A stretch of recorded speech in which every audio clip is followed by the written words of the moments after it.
Welcome, everyone. Um,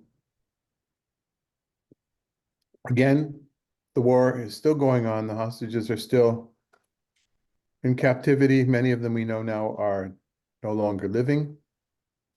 The destruction in Gaza continues. The people continue to die. And we're continued to be worried about folks in the West Bank and the border with Israel. There are people that have not seen their homes for 4 months now. That continues. It's something that's not necessarily in the news and not nearly as tragic, perhaps, on the scale of what's tragic.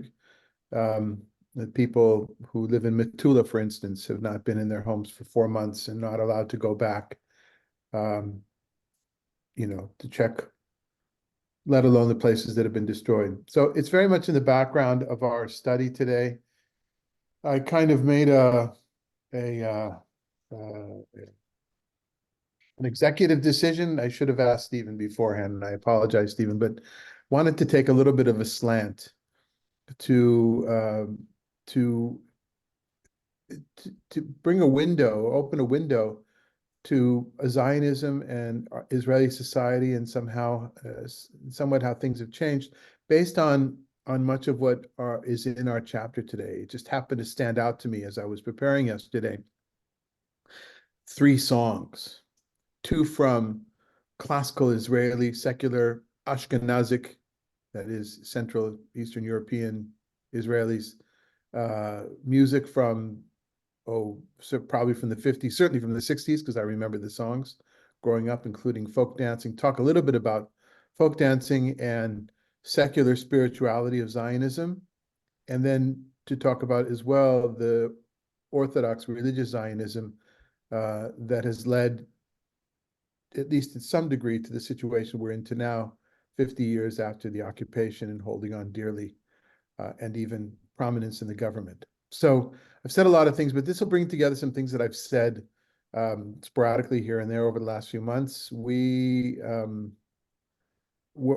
talking about Scripture as it helps shed light on our lives, and sometimes that light is very personal, in our own struggles and our own trials and tribulations, as individuals, as communities, as Americans, as British or other nationalities that might be with us, and very often has to do with the reality of Israel, Palestine, and the yearning for peace. So that's kind of my introduction for today, and that may take us a little bit off track from the second half of this chapter, in which we go back to the we get back to the servant, our servant buddy, who's very much prominent in this, in Second Isaiah, which is the connection with Christianity a lot. And perhaps we'll talk more about that next week.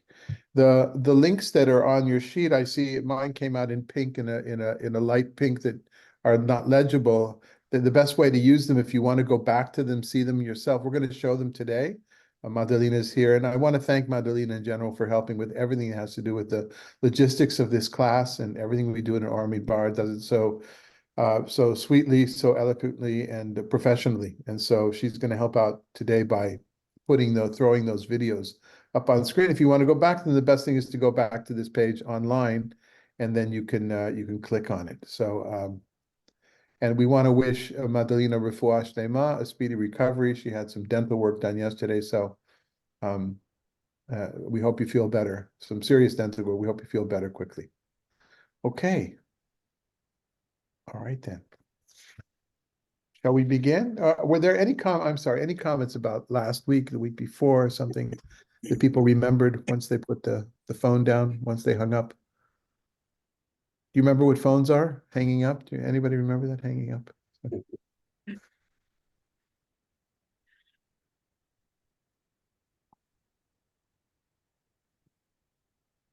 Okay. Well, Terry, would you like to lead us off with 1 to 3, please?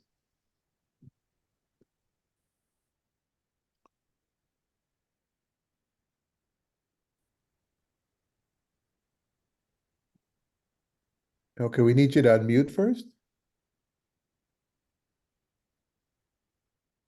Awake, awake, O Zion, clothe yourself in splendor. Put on your robes of majesty, Jerusalem, holy city.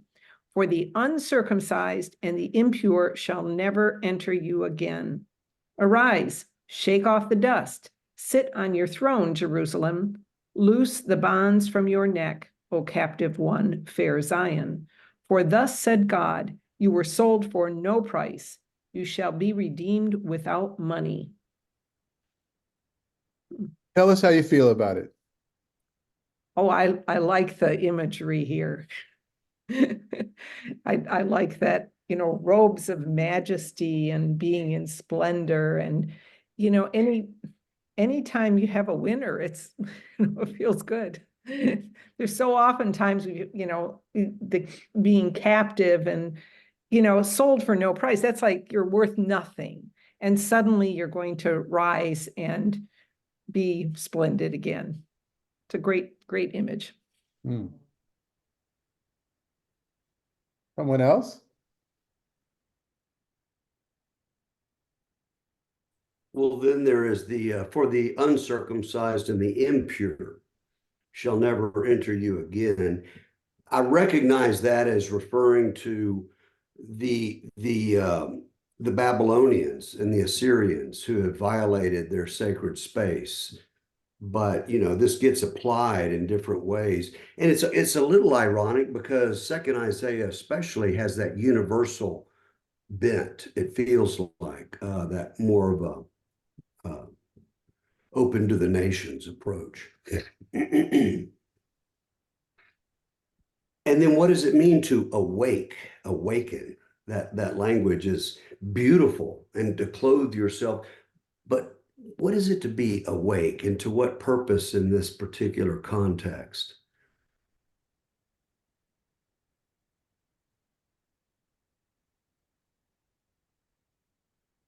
Others?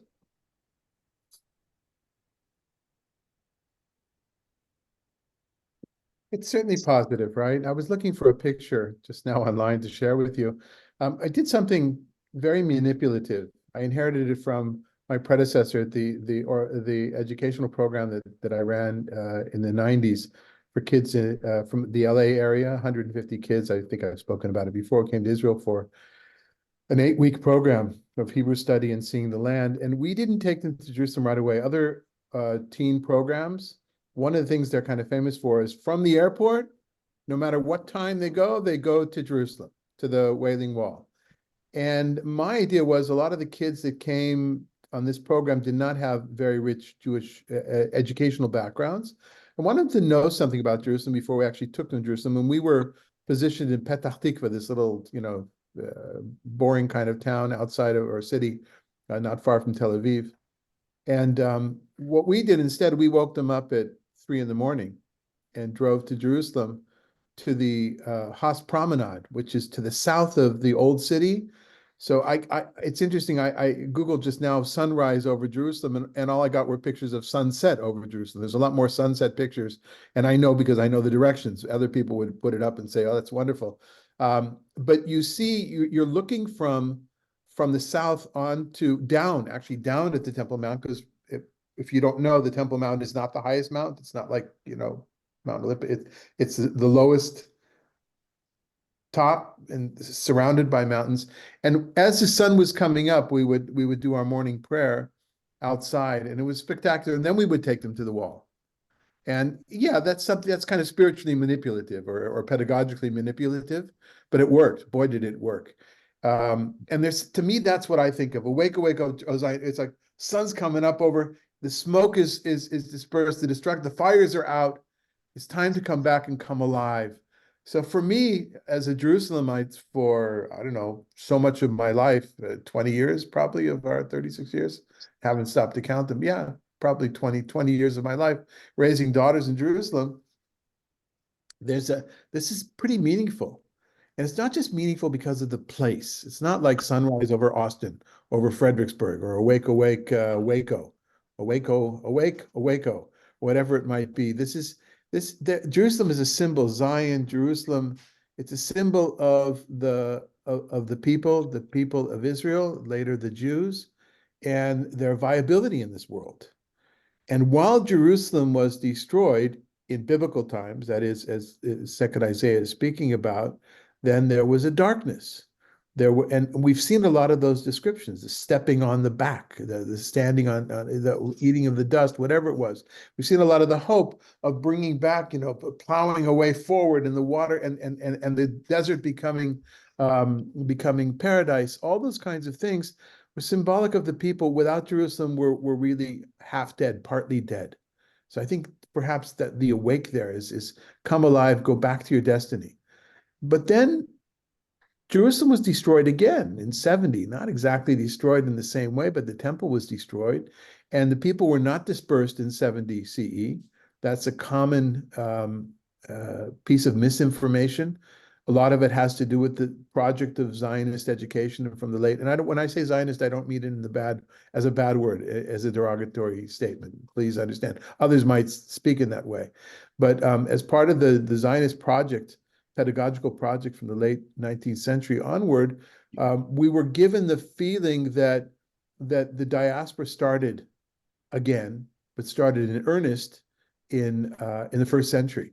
See, and while our study of Acts showed us lots of diasporism, lots of Jews, that is not the case. That was a slow process that happened over hundreds of years, a natural process, and the Jews were not let off to Rome carrying, the menorah and all the things that are on. Maybe there were some that did that. Maybe that would give inspiration to the artists of the Arch of Titus's maker or creator.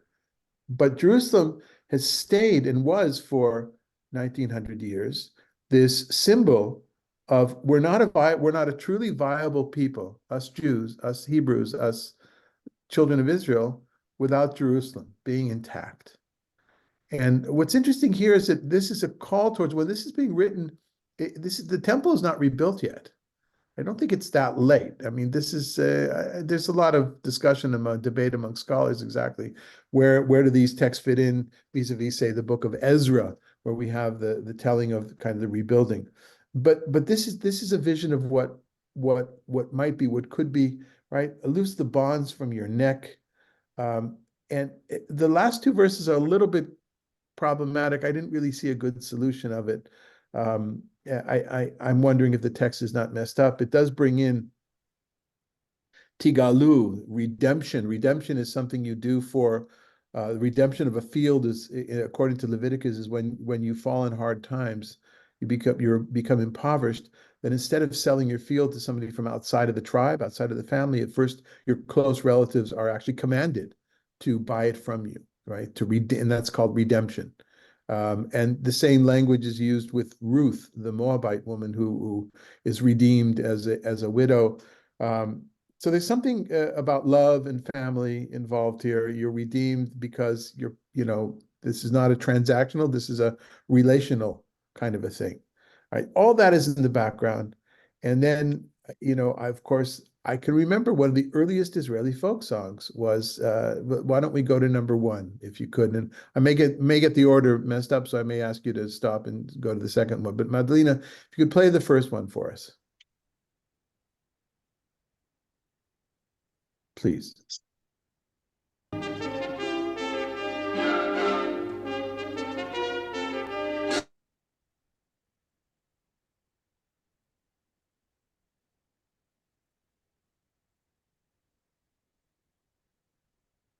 Can you hear?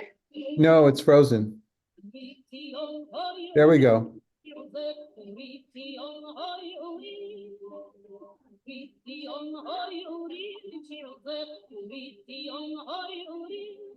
But we can't see it. We can only hear it.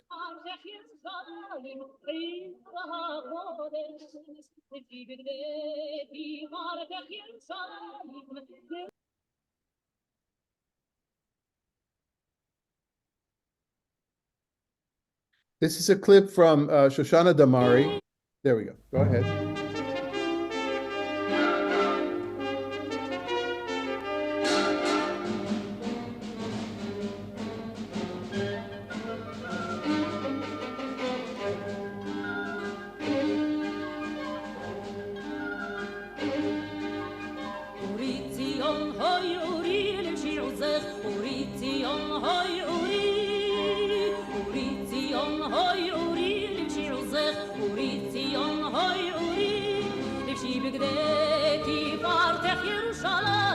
עיר הקודש, לבשי בגדי תפארתך ירושלים, ירושלים עיר הקודש.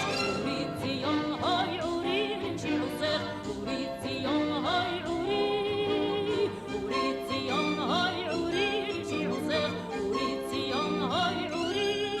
כי לא יוסיף יבואך, לא יוסיף יבואך, עוד ערל וטמא. כי לא יוסיף יבואך, לא יוסיף יבואך, עוד ערל וטמא. אורי ציון הוי אורי לבשי עוזך, אורי ציון הוי אורי.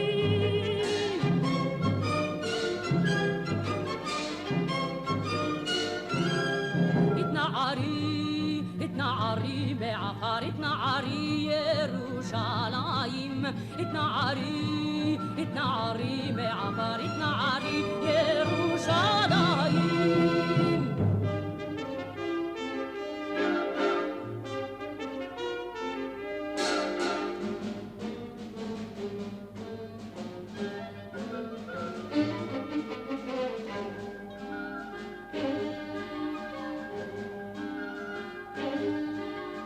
אורי ציון הוי אורי לבשי עוזך, אורי ציון הוי אורי, אורי ציון הוי אורי לבשי עוזך, אורי ציון הוי אורי. לבשי בגדי תפארתך ירושלים, עיר הקודש, לבשי בגדי תפארתך ירושלים, ירושלים עיר הקודש.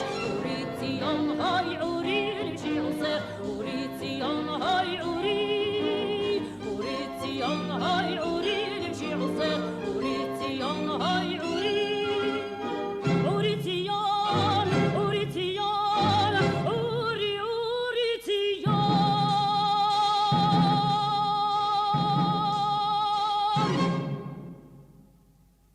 Thank you. So Uri means awake. Uri Tzion, awake Zion. Shoshana Damari from a Yemenite family, late 50s, the hottest singer, right? The hottest artist, female vocalist.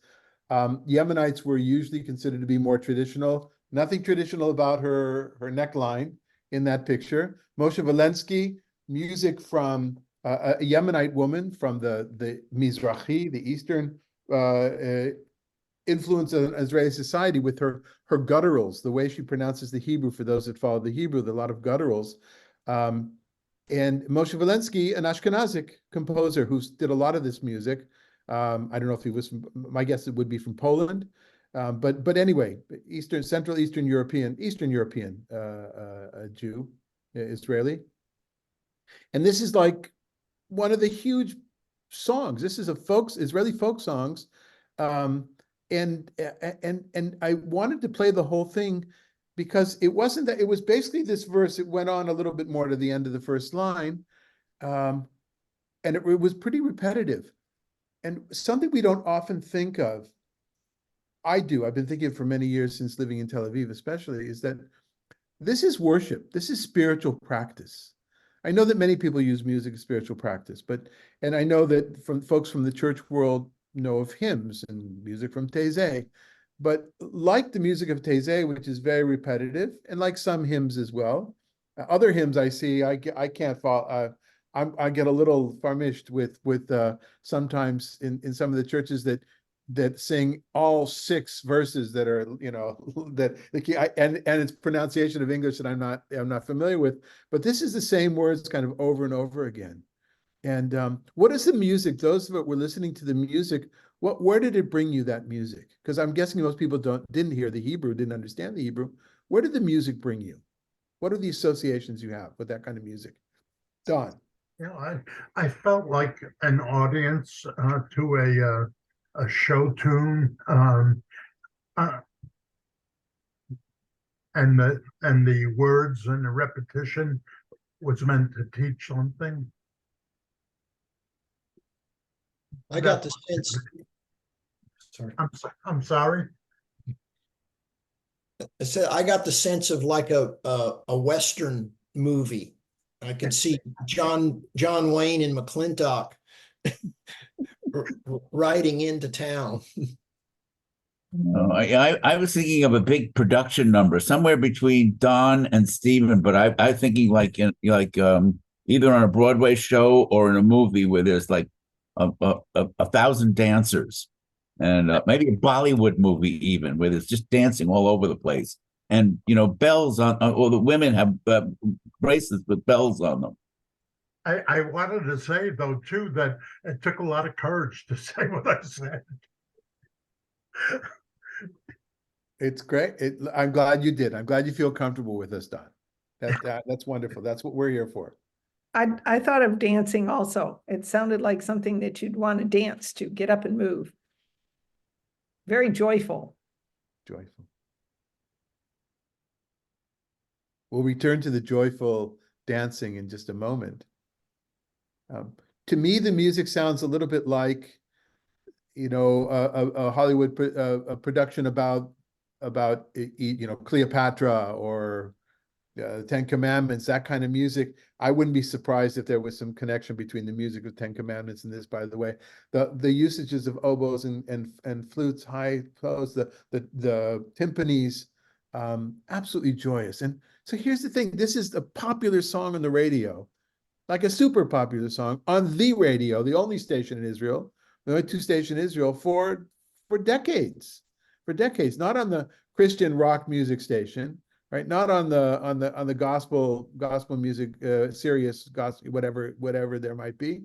This was Israeli culture, given it was kind of Ashkenazic culture and not Mizrahi. Mizrahi music is, this was slightly Eastern in the tones, a little bit of Eastern tones if we were to analyze it from a musicological point of view. Jimmy could help us be here better, I think. The tones that are in there, but basically this was Ashkenazic music as opposed to the other kind of music of Israel, which was less popular until less got radio play until recently, last 2 decades, 3 decades, that uses quarter tones and more sounds like music from the Arab world. But the words are from Isaiah. The words are biblical words, and it's not religious in the traditional sense of religion. It's not theology. There's no mention of God in this song. Now, we do have at the end of the verses, Ki ko amar Adonai, because thus spoke the Lord. And it's clear from our prophetic text that it's from the Lord, but it's used in what is known in Israel as secular culture. Secular in Israel does not mean not Jewish. Secular means not theological. A little bit different than how it's used here in the United States. Yes, Don. I wanted to get you back to the idea of repetitive words being a spiritual practice. Can you say a little more about that? I mean, I liken the repetition of the last verse with Taizé, and a repetition, but what does that do to enhance your relationship with people or with God? I can only speak on a personal level. I don't know this. I know there's a lot of study about the psychology of meditation and mantras, and not a lot, but there is that realm of study. I'm not versed in that at all, but I can speak from a personal point of view, the way that I pray and the way that I've learned to pray, even before Taizé, my exposure to Taizé from 2001 going forward, my exposure to different kinds of Buddhist influenced teachers in what's called the Jewish renewal world, is that I think that each time you repeat a phrase, you are able to find another slightly different view of the intentionality of the kavanah. If every word can mean so many different things, and elicit so many different feelings if you give it the space. If you sing a word only once in a song with 6, 7 lines of the verses all the way through, it's hard for me personally. I can't concentrate on any of the words, but I can if there's a refrain. For instance, if there's a refrain of 2 words, I'm going to church hymns now right now, then I can do that. That's why in our own Or Hamidbar prayer we do repetition, not nearly as much as in Taizé. I'm not sure my congregation is able to hold that practice. That's something you need to get some practice for.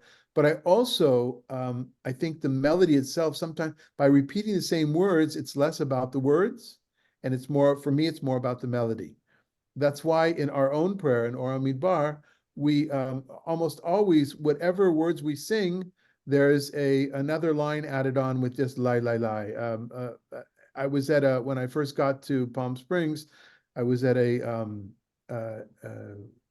UCC church in Menifee, which is a small town west of us, but not a terribly progressive place.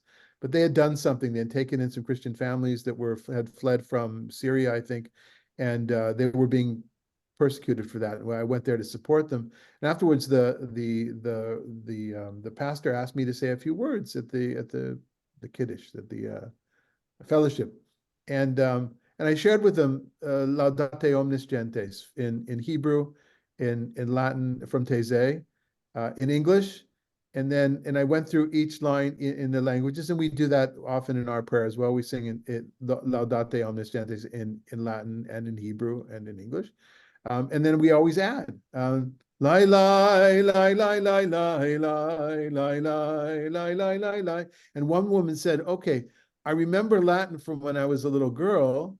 In the Catholic Church, they still use Latin, and I assumed that other language was Hebrew, and of course I understood the English. But what was that fourth language you were using?" Many of you have heard this story. It's a favorite story of mine. And to me, and I said that's the most important language. It's the language in which the words don't get in the way.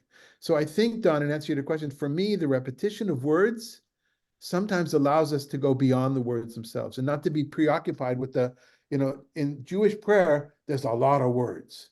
It's very, very wordy. Yeah. Okay. Thank you.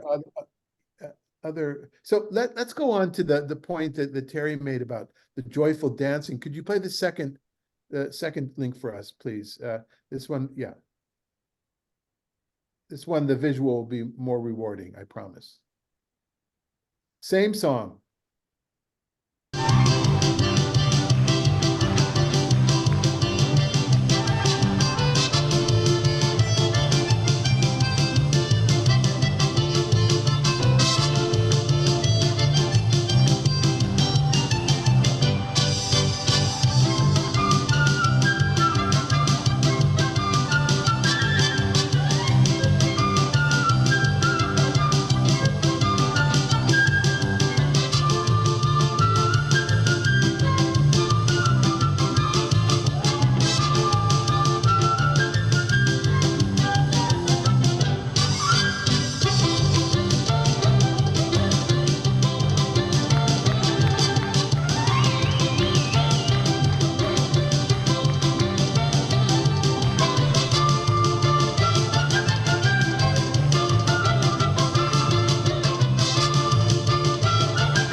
That's enough. We can stop it there. Thank you, Madalena. So Sasha did a night shift. She didn't get home until 2 or 3 last night. So she's sitting on the couch afterwards. I was kind of hoping. I did a lot of this for her. Sasha is a dance. Loves to do folk dancing, Israeli folk dancing, and here in Palm Springs there is folk dancing. That sometimes it's Israeli folk dancing, but it's all sorts of different kinds. Would you agree with me, Sasha? Folk dancing is definitely a spiritual practice. Yeah, very much so. And in Israel, just the big folk dancing groups on the beach. Can you hear her? No, No. So sorry. So okay, I've asked you to come closer. She thought you would be safe in her exhaustion and her anonymity on the couch opposite you. So because Sasha's a folk dancer, now I'm going to share. I won't share with you on screen, but the next song we do is actually a folk dance that I still remember. We had to do folk dancing at camp, summer camp. You had to, Friday nights, everybody had to go in. It was total. And when I was a little kid, I thought, just to get in the line, hold hands with the girls, whatever it was. I mean, when I was little, with time, I appreciated it. And, but I never got into it as much as Sasha has. Please tell us about the spiritual practice, what you were telling me just a second ago. it's very, very much a spiritual experience. Also singing along with the while dancing.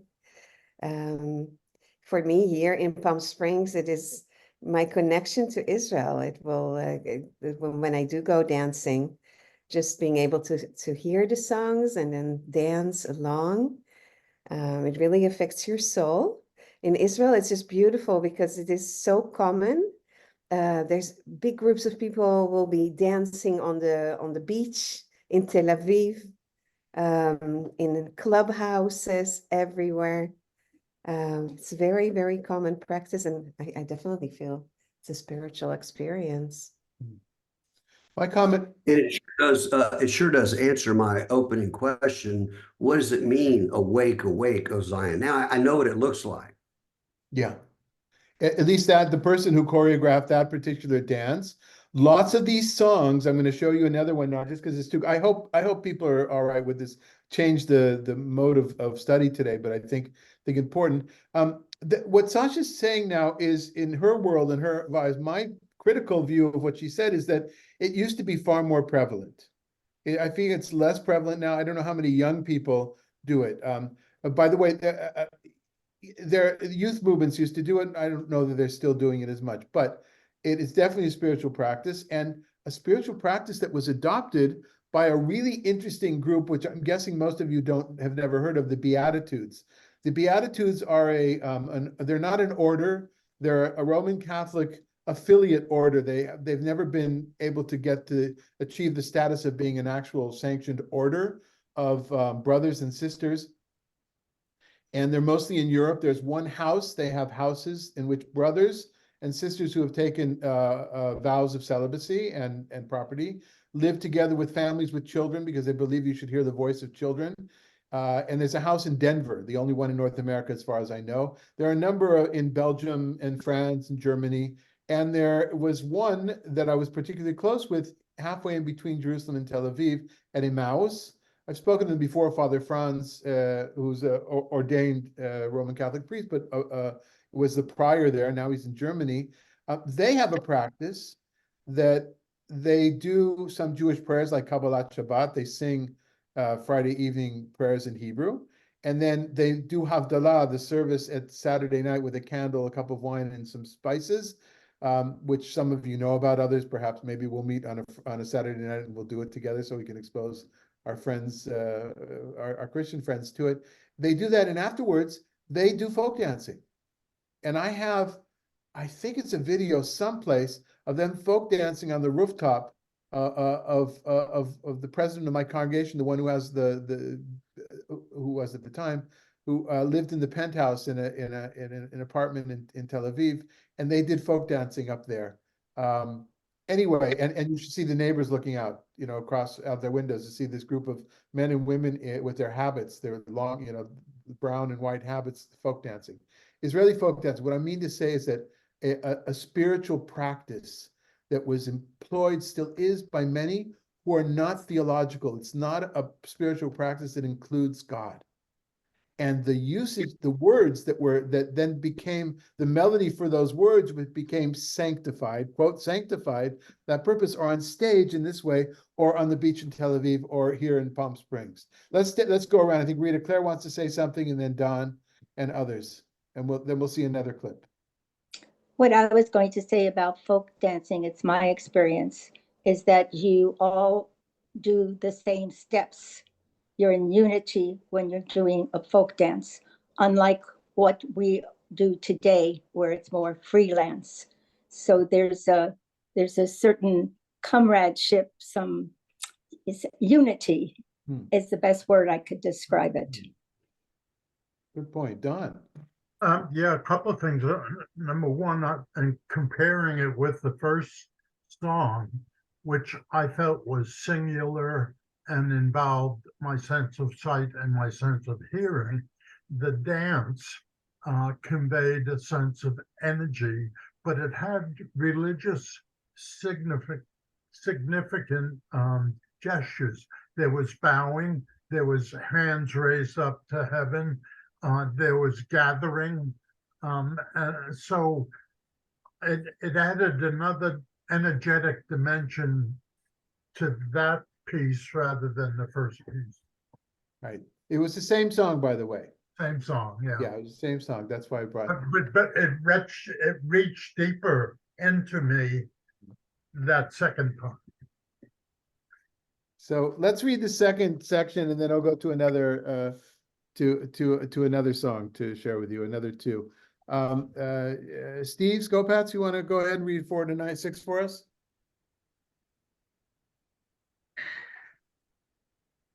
For thus said my sovereign God, of old my people went down to Egypt to sojourn there, but Assyria has robbed them, giving them nothing in return.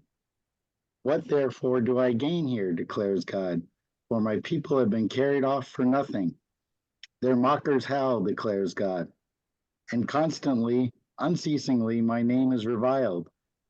Assuredly, my people shall learn my name. Assuredly, they shall learn on that day that I, the one who promised, am now at hand. Okay. How do we feel about this section?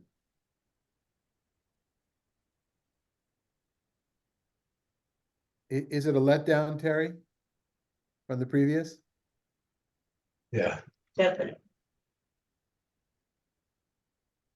It's an interesting from a content point of view because this is not really the view of other parts of the book of Isaiah or other parts in general about when it says, but Assyria is rather than giving. First of all, what Stephen brought up beforehand, the Egypt, Assyria, Babylonia, those that three-tiered enslavement or control.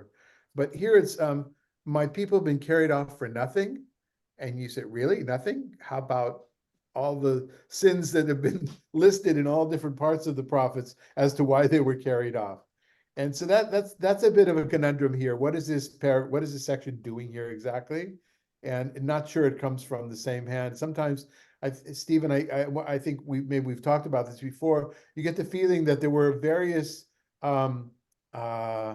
paragraphs or little mini scrolls or pieces of parchment that had words on them, prophecies, and they were brought together by a later editor. They don't necessarily match and rhyme with each other. It's not as we've mentioned before, there's no real linear development here in the section of second Isaiah that we would expect perhaps in other books. But I just want to point that out. The theology here is very different. God says there was no reason for this to happen. Well, hello, you've told us, but so many other prophetic mouthpieces, there was a reason for this to happen. Anything else on this section? Yes, Rita Claire. I couldn't help but think of the Black community, the Black people, with this, the fact that they were taken away from their home and brought to a foreign alien place. So I couldn't help but think of the Black community. Right, it would be interesting to hear that kind of commentary, I think, from people whose tradition is a tradition of suffering and continual suffering because of, I do think that, Isaiah does have those layers, and this is not new, the thought of God is not being glorified. God's reputation has taken a hit by the fact of his people have been taken away. And so there's a lot of appeal to that in the text that I've read in the Hebrew scriptures and the Christian scriptures. It's like, come on, don't you see what's happening? Don't you care more about yourself than that? And this whole idea of hallowing the name of God is significant here. My name is reviled. You're not hallowing my name. My name is not being hallowed. In other words, not that God has that ego and needs the strokes. It's just that right relationship that comes from that relationship is gotten perverted by or subverted by the idols, by the hallowing other names that have confused and enslave or imprison the soul physically and spiritually. So I think this is a theme that I'm familiar with, where, remember my name. And to not hallow my name is to hallow some lesser deity, if you will. So I don't know. I kind of like how he goes back and forth with these rhythms, these themes. Yeah. And Yes, so does Don. Abraham Joshua Heschel, I might add. That's where he's the one who kind of gave me access to feel this differently. Don? Yeah, it's confusing to me because the words seem to indicate that Egypt sucked them dry and took everything from them. But actually, the Hebrew people became very prominent, very wealthy in Egypt by virtue of what they left the land with on the way to the promised land.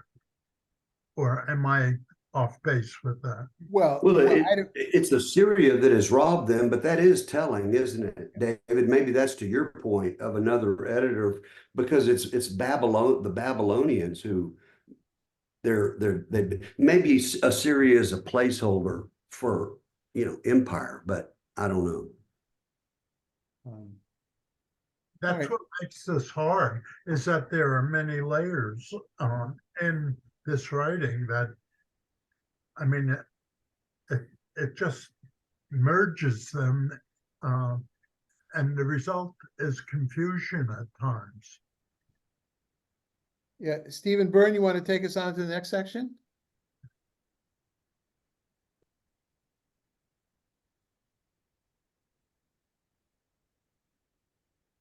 How welcome on the mountain are the footsteps of the herald, announcing happiness, heralding good fortune, announcing victory, telling Zion, your God reigns. Hark, your lookouts raise their voices.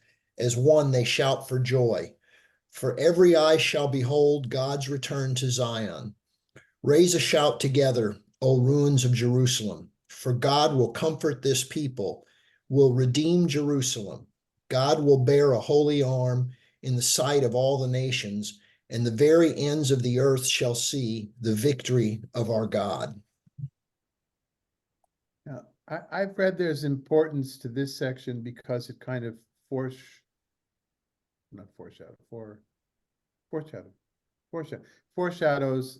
the Gospels, the idea of Gospels, the good news. The word for herald here is mevaser, and the word for Gospels is besorot tovot, the good news, the good gospel. So there's an importance here in Christian thought, maybe perhaps other but which I didn't go into depth because I kind of chose a different way. Perhaps Stephen, you can enrich us about that after we take a look at another layer of what happened or another example of what happened in Israeli society of the 50s and 60s. Madeleine, if you could do for us the third link.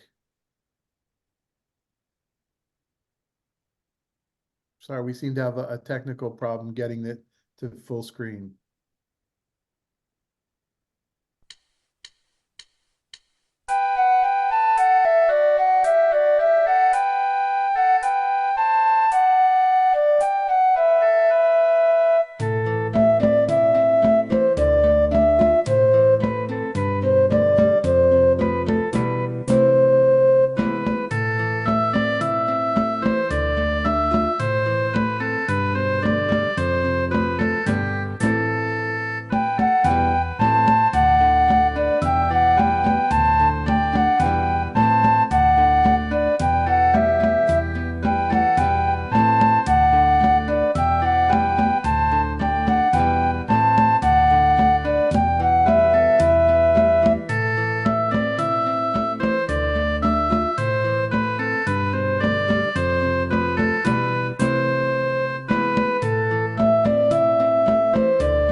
That's fine.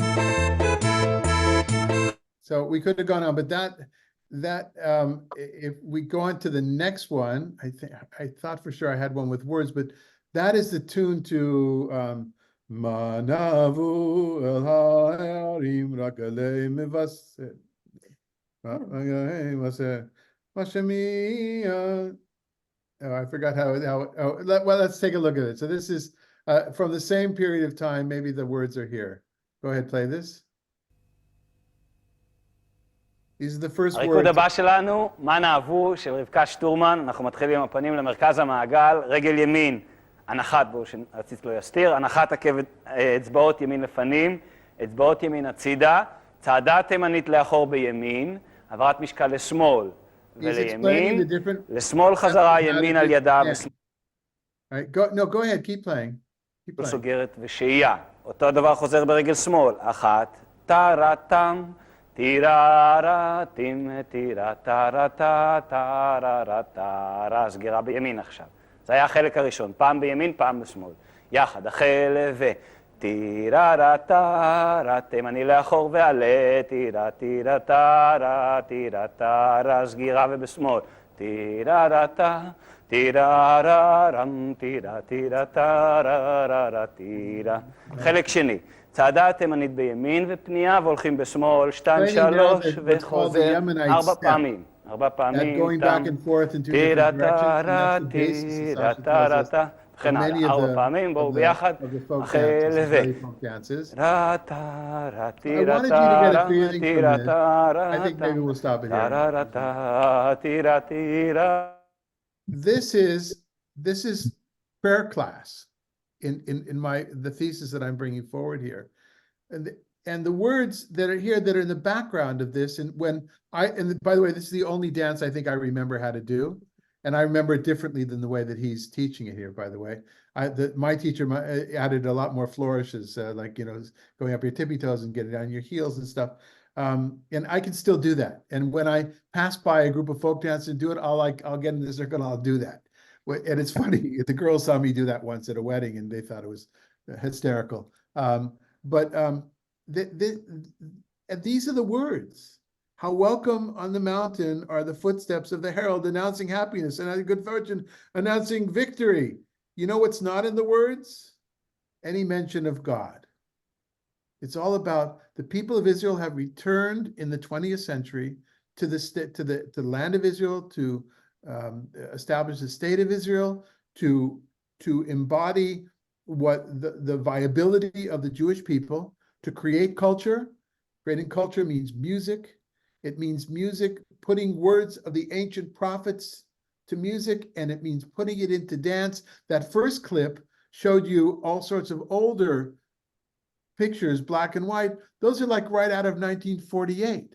That the famous pictures of when the UN decision was listened to on the radio, and as soon as it was clear the UN majority of votes voted for the establishment of the state of Israel, people broke out in the streets dancing. Now, there's a lot of nostalgia for that amongst the diaspora Jews, and we need to go back to those days, and maybe some Israelis as well. But I look at it a little from a phenomenological point of view. This is a spiritual practice utilizing ancient texts, but not deleting God, but not getting to those words. If they were to go on just another line, they get to your lookouts, raise the voices as the one shout for joy. Same topic. For every eye shall behold God's return to Zion. Now, if you could go now, and then I'm sorry so much, but I wanted to show clips 5 and 6. We're going now from secular Israeli culture of the 56 to the Israeli Orthodox, or the world that I came from, the Orthodox Zionists. Go ahead and play the next clip. The Orthodox Zionist culture of the 1970s and 80s.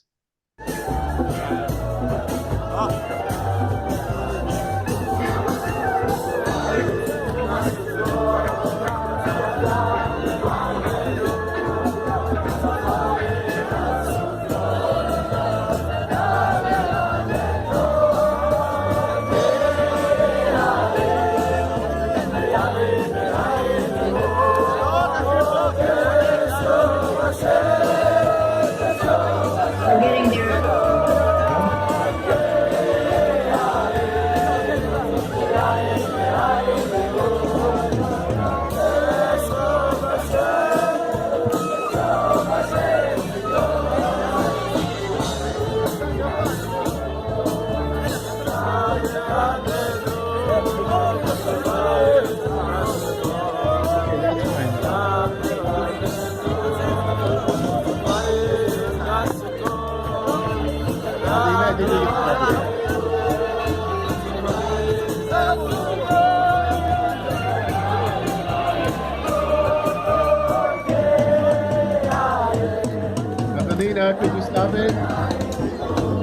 Thank you. Okay. Sorry, I couldn't hear you over the. Okay. The music was too loud. So a few personal notes. The white kippah suga. I wear a crocheted kippah. The white one is for Shabbat and for holidays. That is a scene, obviously from somebody's telephone, but a song that was popular in the 70s and 80s when I was playing at a wedding band and clarinet. I must have played that song over and over again, and that really got people with. That's one of those tunes that there's something magical about the way the music's structured. Same way as Laudate o Mis Gentes of Taizé and other songs, perhaps you know.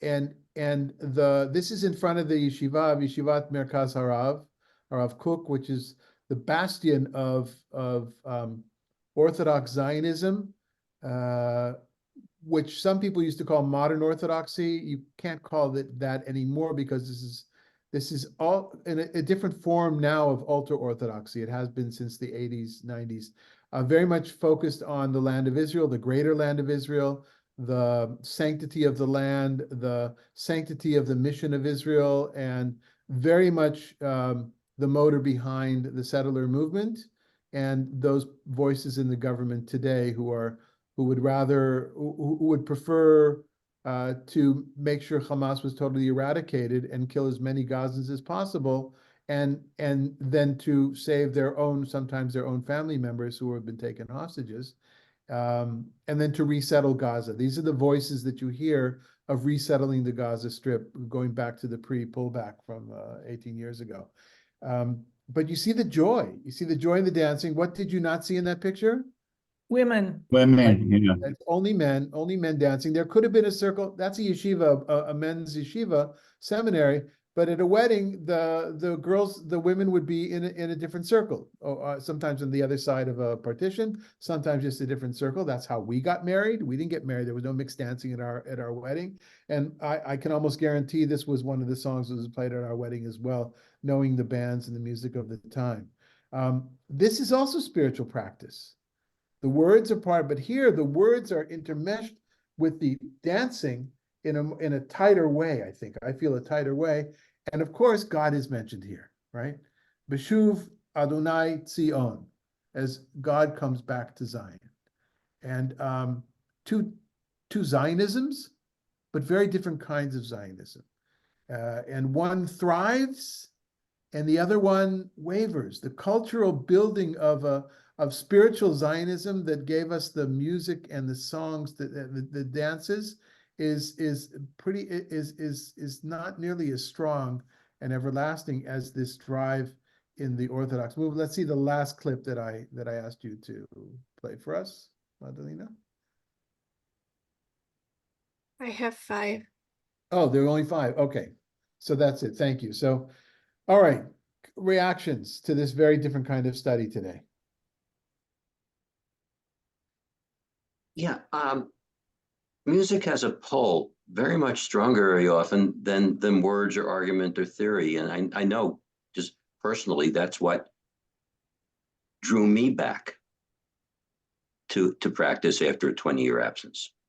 That just go with the flow of the music. It felt like the right place to be. And study came after. Well, Yeah. And the repetition it can be very key to that. I've been seeing a number of talented song leaders, and they rely on it to build community and draw people in. Richard, did you want to say something? it's certainly big in the evangelical world and certainly in black churches, but music is more important. You know, if you go to Harvey's church, music is more important than music in the sermon. I mean, you get there and they're all singing and they're up, jumping up and down in the aisles and waving their hands all around. It's more like a Broadway, show than, to me. I don't. It doesn't help me any. But obviously it helps these people, the people who enjoy it, a lot. So yeah, it's big in those churches. I wonder if you would say the same thing if the music would be played just for you, sitting there without a community of people. I wonder if you realize or appreciate that the music really touches the heart of people listening to it. And that's, I think, where the connection, the deep spiritual connection is to, Yeah, Don, I recognize that. I'm a different person. I mean, when I go to Harvey's church, it seems more like it's a show and entertainment than spiritual. It doesn't. I don't. I get Yeah. that. The music at our service, it to me is more spiritual. It's not show tunes. It's more. The melody is important to me, whether it's a spiritual music or just jumping up and down, dancing all around. So I mean, I just feel differently about it. I would like to add that in light of, well, ever since October 7th, and in light of current events, David, I really appreciate you taking us deeper into the heart of the feelings of what's happening. And that scene of the early 50s and 60s dancing around, I could feel that. I could just, like nothing else. I could just find, I mean, that I learned more from that and about what's happening and the feelings that are running so high and why. And especially to be experiencing that, seeing the dance in light of the text of Isaiah. So I think all of us are reading this text just a little differently now. I know I am. So I really appreciate your engaging us at that level and taking us into this cool place. Thanks. Rita Claire, just a moment, but you may notice, everybody, that Stephen's backdrop is different, and that's because he's in another town. And I will just tell you, moving. I've got boxes everywhere. See, empty bookshelves, and we're in Fredericksburg now. And I got to see Kelly Saucelin last night, David. And it was in Fredericksburg that I had one of the most amazing experiences I've ever had dancing, because I never learned how to dance other than the hora and that kind of yeshiva dancing. And once when I was visiting them, we went to I forgot where it was, but there was two-step, Texas two-step. Is that what it's called? Two-step. Yeah. I learned how to do the Texas two-step with I think her name is Maria, the little librarian, or the woman who was the librarian. She took me and she said, "Do not be afraid. I will teach you how to do it." And it was the most amazing thing to suddenly be part of dozens, if not hundreds of people just doing this dance. It wasn't circle. It wasn't exactly what you said, Rita Claire, but it was not, everybody doing their own thing. It was kind of in between, very powerful, very spiritual for me. Yes, Rita Claire, why don't you finish us off with your comment today? I was going to say, I cannot sit still when I hear music. It's something in me that I just have to keep moving. And I think it's that way with a lot of people. It's an expression of their feelings. They can let loose and just let loose and express your feelings, not be so uptight.